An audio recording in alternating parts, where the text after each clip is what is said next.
prêté sa collection de livres pauvres, dont je pense que ça vous a interpellé, j'espère, au moins ça questionne. Donc voilà, Monsieur Levers va répondre tout de suite aux interrogations, mais qu'est-ce que le livre pauvre? Vous avez déjà regardé un petit peu, je pense, cette expo, vous pourrez y retourner tout à l'heure.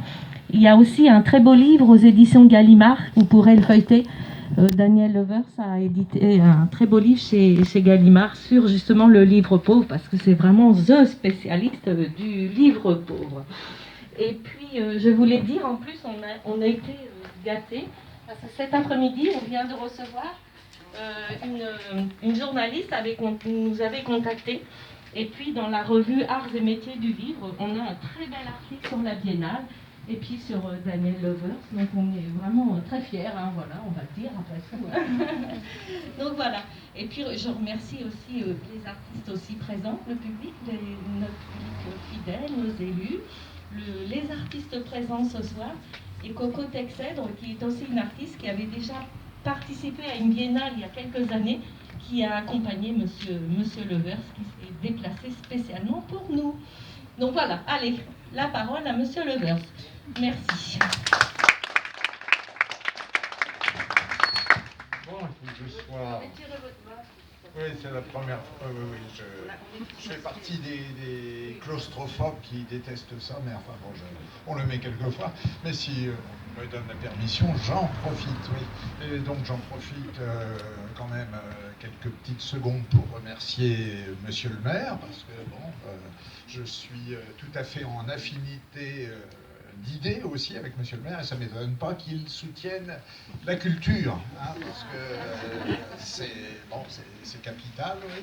Et entendre les représentants d'Art Libris, c'était l'enthousiasme qui passe, il est communicatif, et puis tous les contacts avec la médiathèque, bon, sont des contacts qui ont été extrêmement positifs. Alors, il se trouve que dans 3 semaines, j'ai 2 petites conférences sur le livre pauvre qui sont prévues.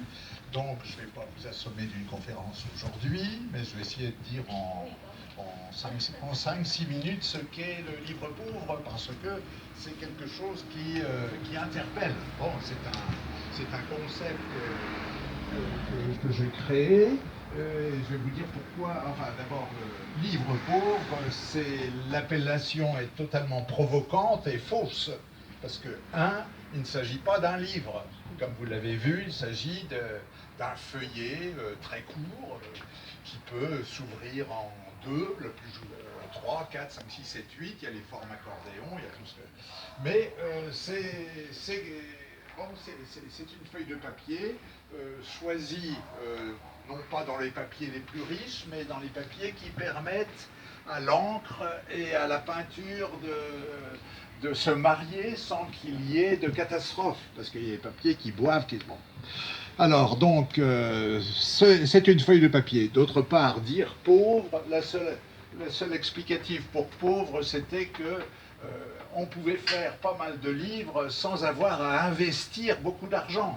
Parce que quand on fait un livre qui est d'une part manuscrit, parce que c'est ça le phénomène du livre pauvre, manuscrit, et accompagné par une peinture originale, on se débarrasse de certains intermédiaires que sont les imprimeurs, que sont les lithographes, les graveurs, etc. Et puis, comme le livre pauvre est un livre hors commerce, on se débarrasse des distributeurs, des libraires, etc., etc., puisque, et donc, finalement, certains me demandent quelquefois, mais qu'est-ce que vous gagnez avec le livre pauvre? Je dis, mais je ne gagne pas. Si, une espèce de notoriété, mais c'est ma danseuse. J'achète le papier, je le découpe, je le propose, etc., etc. Et on s'aperçoit qu'au fil des années, la poste, le tarif postal devient extrêmement compliqué, au point que je finis par adorer les artistes qui vivent à l'étranger. Parce que quand on leur envoie du papier, il y a sachez-le, le tarif livre et brochure où ça coûte 4 fois moins cher que quand on l'envoie en France. D'où l'aspect international, je l'aime. Bon, alors d'autre part, ce n'est pas... Bon, c'est pauvre pour cette raison, mais bon, ça aboutit à des livres extrêmement riche et coté si on se plaçait du point de vue des cotes habituelles des livres d'artistes. Mais justement, dans cette expérience, ce que j'ai voulu, c'est sortir du carcan de l'argent et faire en sorte que ces livres puissent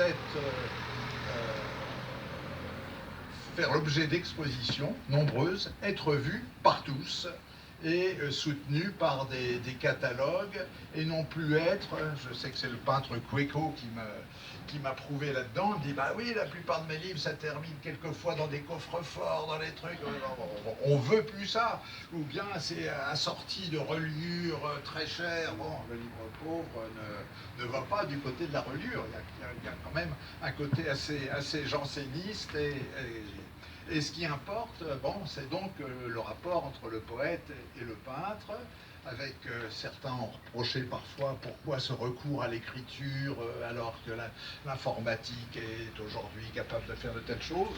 Bon, beaucoup de poètes ont plaisir à pratiquer l'écriture manuscrite parce qu'il y a quelque chose qui passe davantage que sous la forme imprimée. D'ailleurs, je développerai ça avec notre cher poète Apollinaire. Apollinaire, le fin du fin des poèmes pour lui, c'était les calligrammes. C'est-à-dire des mots qui puissent danser sur la page, et quand il écrit un poème qui s'appelle « Il pleut », on ne doit pas le lire comme un poème, mais il y a ça tombe du côté de la... Donc dans Livre pauvre, il y a une espèce de fascination aussi pour cette liberté totale qu'il y a sur la page.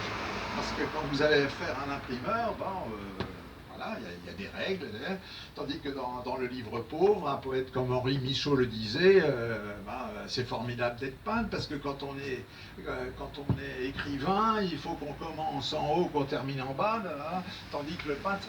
Or, il est possible, il y a des livres pauvres qui montrent de véritables acrobaties, et c'est ça qui est intéressant dans l'expérience que j'ai voulu tenter, et qui vient en fait de ce que j'ai vu faire un grand poète dont j'ai eu la chance d'être l'ami, qui est René Char. Et René Char, dans sa petite maison de Provence, recevait les plus grands peintres du monde, Vieira da Silva, etc. Et il avait eu l'habitude de leur tendre une espèce de traquenard noble, qui était je découpe 4 feuilles de papier, je me souviens, et je vais écrire immédiatement un poème, le même, 4 fois, et vous, sur place, vous faites quelque chose. Je me souviens des résistances de certains artistes comme Vieira da Silva, mais vous n'y pensez pas, René, je ferai ça. Non, les grandes choses se font dans la grâce, ça se fait tout de suite. Et ensuite, les artistes remerciaient de cette espèce de moment où quelque chose était passé, un dialogue entre... Alors il est vrai que dans le Livre pauvre, il y en a qui sont à la fois poètes et peintres à la fois, ce qui est possible, et ce qui est toujours le mieux, c'est quand c'est sous la forme du dialogue. Alors ces livres, ils ont été présentés, maintenant ça fait 18 ans qu'ils existent, donc ils ont été présentés dans le monde entier. Il y a eu plusieurs livres catalogues, chez Gallimard il n'y en a pas un, il y en a 2, ouais, bon. Et puis on atteint maintenant le chiffre de peut-être de 2500 livres, c'est-à-dire et qui vont dans des directions. Il y a des invitations comme la vôtre qui sont magnifiques, parce que on met en valeur certains livres, donc là j'ai choisi des livres de plusieurs collections, et puis comme j'étais l'invité d'honneur, je me suis dit tiens, je vais, pour une fois je vais m'impliquer, je suis pas seulement le chef d'orchestre, mais je vais être un peu le soliste, parce que le confinement m'a amené à une folie qui est... moi je suis admirateur de Baudelaire, et Baudelaire, je sais, depuis des années, on sait qu'il avait laissé 110 titres de poèmes qu'il n'a pas eu le temps d'écrire. Il y avait la liste des livres. Or, le confinement, parfois ça peut avoir du bon, enfin je ne savais plus quoi faire, donc j'ai écrit les 110 poèmes que Baudelaire aurait dû écrire. Et donc je les ai tous proposés à des peintres, ce qui a créé donc une collection, et je me suis dit, puisque je viens, on va présenter ces livres qui n'ont jamais été présentés. Bon, mais l'air de rien, j'ai pensé être court, mais si j'ai dû déjà être assez long, et merci de m'avoir... Bon, mais... C'est nous qui vous remercions. Merci.